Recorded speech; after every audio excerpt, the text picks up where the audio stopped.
Ako, mukhang ano ah. Mukhang magkakaanuan to ah. Kakainitan to, sigurado. Dito tayo ngayon sa Kongreso para Mga kababayan, huwag kayo kukurap. galit! Ang galit sa mga gahaman! Ang galit sa mga kurap! Sa mga kurabot na Kongreso! Ako, huwag kayong kukurap mga kababayan. Sabay-sabay nating isigaw! Talagang grabe to. Mukhang magkakainitan to mga kababayan. Wow! Ito na. Iko na!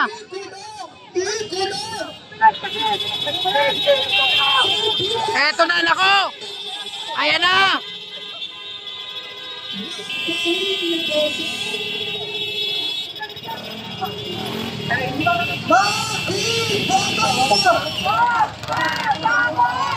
Huwag matakot! Mukhang magkakatulakan ito ngayon mga kababayan ha? Lumapit sa House of Representatives para ipakita ang ating galit sa mga kurap!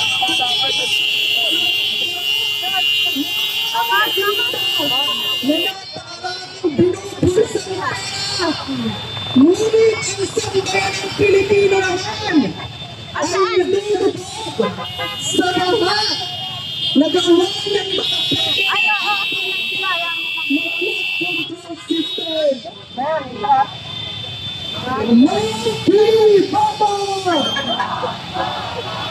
Bigay po tayo ng daan sa mga turista. Natatabi na meron Work tayo dito, konti. Magbigay po tayo ng daan sa mga motorista.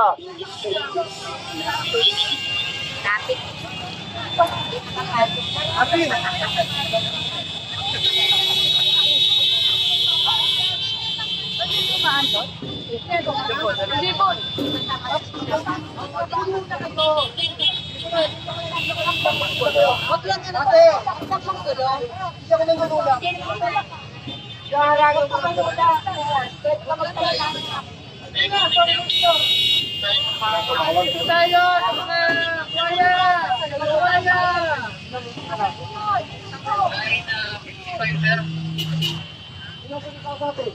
Talagang galit na mga kababayan ang ating mga ano no,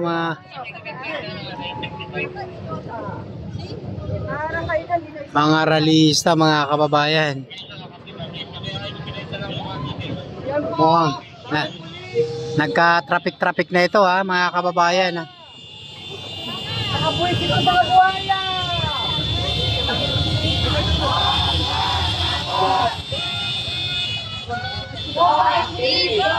Kalat na kongresista!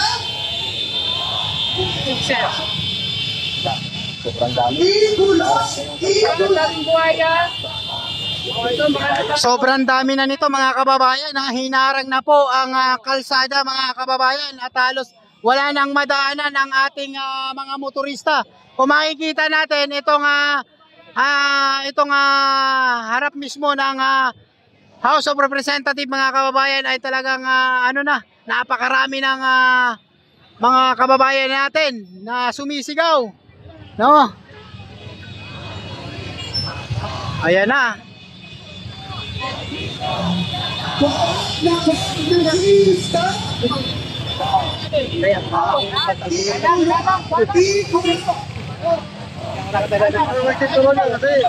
Yang mga nakadala.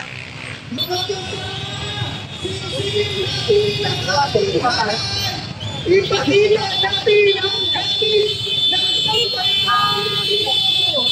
May nakita ka! Wag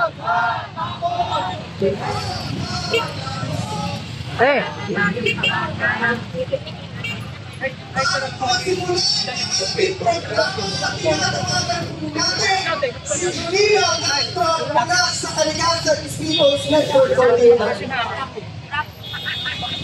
Sabi ni Marcos Taapo, pumalipat tayo. Aba, ang sagot natin sa kanya, walang kakalma hanggang hindi napapanagot ang lahat ng korap at nanakaw. Paano kakalma ang mamamayan? Araw-araw na nampasan ng kahirapan. Babakiin ka pa Tapos malalaman mo yung mga magnanakaw na bubuhay ng maraya. Hindi lang maliwanagan ang gusto ng mamamayan bobo. Ang gusto ng mamamayan ay malagot ang lahat ng magnanakaw at korap. At bakit mo pinapakalma ang galit na mamamayan? Natakot kayo! Palibasa, ikaw ang numero unang magnanakaw at korap dyan sa Malacanang. Sabi ba, hindi daw maayos yung ugali ng mga nagprotesta sa harap ng building ng mga Diskaya? Sinong hindi mas maayos na ugali?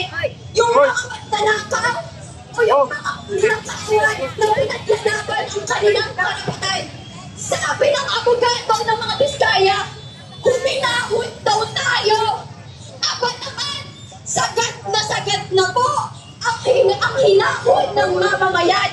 Sagad na ang hinahon ng mamamayan. Pasensya na ha! Pasensya na sa mga Diskaya. Ninakawan kasi kami. Ang mga testimonya ng iba't ibang sektor at komunidad ng pagkakao na hindi lang palpak ang flood control project, kundi ang palpak ang sistema, hindi lang sa mga nalulunod ang mamamayan, kundi sa pagiging dakawan ng mga nakukulis sa gobyerno. May investigasyon na nangyayari. Mukhang Magkakabaro sila mga kasama. umatras na. May record din ng pagnanakaw at malamang sila rin nagpapasok sa mga kongresista. Ang kakapal ng mukha, sana yung nipis ng flood control projects, siya namang kakapal ng mukha ng mga naupo sa gobyerno. Performative justice ang ginagawa. At iyak ng pangmatagalan at pangmasang solusyon, imbes na tukunan ang kahirapan ng mamamayan, ginagamit pa ang krisis sa klima para itulang ang greenwashing projects. Bukod pa sa ito ang dahilan ng patong-patong ng kahirapan ng mamamayan at lalong pagkasira ng kalikasan na siya sanang panangga natin sa baha. Kunwari, ang flood control projects ay malinaw na greenwashing projects. Kunwari ay solusyon, pero malinaw sa actual ay balon, malalim na balon ng korupsyon. Kunwari, may pakailan si Marcos sa mamamayan, magpapaimbestiga daw sa flood control projects. Kunwari, galit na galit sa korupsyon. Ang pamilya mo, ang numero unong korap sa bansa, mula pa sa tatay mo. Hindi papayag ang mamamayan na walang managot. Hindi kami sasakay sa pagtuturuan ni dyan sa Kongreso dahil pare-parehas lang kayong korap. At Duterte, kala mo ligtas ka? Napatunayan na mula pa pala noong 2016 ang flood control projects. Hindi papayag ang mamamayan na walang managot. Nalalawagan tayo sa mabilis at syempre may integridad na investigasyon. Mapanagot ang lahat ng sangkot sa korupsyon na ito. Suspensyon sa lahat ng flood control projects. Tanggalin ang budget sa flood control project habang nasa investigasyon. Kompensasyon sa mga biktima ng pagbaha at siyentipiko at makabasang pagharap sa krisis sa klima. Para sa mga magnanakaw at korap dyan, ang nakikita niyong galit ng mamamayan ay simula pa lang. Tiyak na mas maraming mamamayan ang mamumulat at kikilos dahil sagad na ang kabulukan ng sistema, sagad na rin ang galit ng mamamayan. Sawa na ang mamamayan sa gobyerno ng mga magnanakaw. Sawa na ang mamamayan sa mga burokrata kapitalista. Lalaban ang mamamayan para sa hustisyang pangklima at pagbabago ng bulok na sistema. Makibaka! Huwag matakot! Korap na kongresista! Ikulong! Ikulong! Mga kasama, nagsalita na ang mga netizens. Sabi ng netizens kahapon, bakit? Sa opisina ni Sara Vizcaya lamang tayo nagprotesta. Actually, sinagot natin yan agad-agad. Dahil kahapon, kasabay nito ay isang protesta rin sa DPWH na pinangunahan ng mga kabataan. At ngayon, nandito naman tayo sa Kongreso para panagutin ang mga korakot, ang mga korap na mga kongresista. Para sa ating susunod na tagapagsalita, tinatawagan po natin mula sa bagong alyansang makabayan, Sinong Palatino. Magandang araw mga kasama, mga kababayan. Lahat po ng binaha, itaas ang mga placards. Lahat ng na-stranded dahil sa baha, itaas ang mga placards at banner. Bakit tayo nandito sa harap ng Kongreso? Dahil ngayong araw po, sino ang nasa loob? Ang DPWH. Ang DPWH na nasa likod ng maraming palpak na proyekto. Ngayon mga kababayan, itong DPWH, itong mga kongresista, itong si Marcos, lahat sila nagugulat. Bakit daw merong ghost flood control project? Naniniwala ba tayo na wala silang alam dyan? Lahat yan magkakasabwat. Sabwatan ng mga kurakot. At kung hahanapin natin ang pugad ng korupsyon, walang iba kundi nandito sa loob ng Kongreso. Dahil sino ba ang may pakana ng mga budget insertion?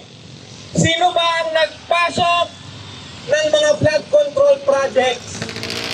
Ang mga kongresista, lumilitaw ngayon, mga kontratista rin pala. Mga congressman, pero may-ari ng maraming construction companies. Pamilya nila, mga kontraktor, mga crony. Kaya malinaw na itong ginagawang investigasyon sa Kongreso, sa Senado, ng Malacanang, lahat yan ay mabukin lamang. Dahil ang gagawin lang nila, palulusutin lang ang kanilang ayaw ko lang dito mga kababayan ay nadadamay ang Presidente Bongbong Marcos. No? Sana naman wag natin idamay ang Pangulo. Kasi kung hindi dahil sa Pangulong Bongbong Marcos, hindi po ito matutuklasan itong maanumalyang flood control na ito mga kababayan ko. Pero inyo, since 2016 pala ito, ha? Hindi lang panahon ni PBM kundi panahon pa ito ng mga nakaraang administrasyon mga kababayan. Si Marcos, ang kanilang opisina may control sa DPWH. Ibig sabihin, alam po nila ang dami, ang lata at modus operandi ng mga magnanakaw. Kaya huwag tayong maniwala na itong si Marcos dito. Pa-like po at pa-share ng live natin sa mga viewers po natin Mismo ang numero 1 korap sa pamahalaang ito. Sino ang may pinakamalaking pork barrel? Si Marcos. Sino ang may pinakamalaking confidential funds? Si Marcos. Sino ang Pangulo na pinayagan ang napakaraming flood control projects? Walang iba, hindi sila. Mga kababayan, itong mga nasasaksihan natin itong mga nakaraang araw at linggo, hindi lang yan usapin ng bigman na nagnanakaw. Yan po ay manifestasyon ng matinding krisis sa ating bayan dahil dito sa burokrata kapitalismo. Ito po ang sagwatan ng mga nasa burokrasya para tiyakin na ang mga programa, pulisiya at kontrata ay para sa kapakinabangan ng kanilang political dynasty, ng kanilang mga promise, ng kanilang mga among dayuhan. Yan po ang dahilan kung bakit ang pera ng bayan sa halip na serbisyo panipuna na pupunta sa bulsa ng mga makapangyarihan para lalo lumakas ang kanilang kapit sa kapangyarihan. Papayagan ba natin na magpatuloy ang sistemang ito? Hindi natin papayagan ng pagnanakaw ay magpatuloy. Kaya ang sabi ng Malacanang, ang sabi ng maraming LGU, kalma lamang daw. Kaya pa ang protesta. Ang sagot natin, tuloy-tuloy ang laban ng mamamayan. Mas malakas na protesta ang ating iharap. Kailangan panagutin ang mga kurakot. Kailangan pakbayarin ng mga mandarambong. At dito sa Kongreso, Senado,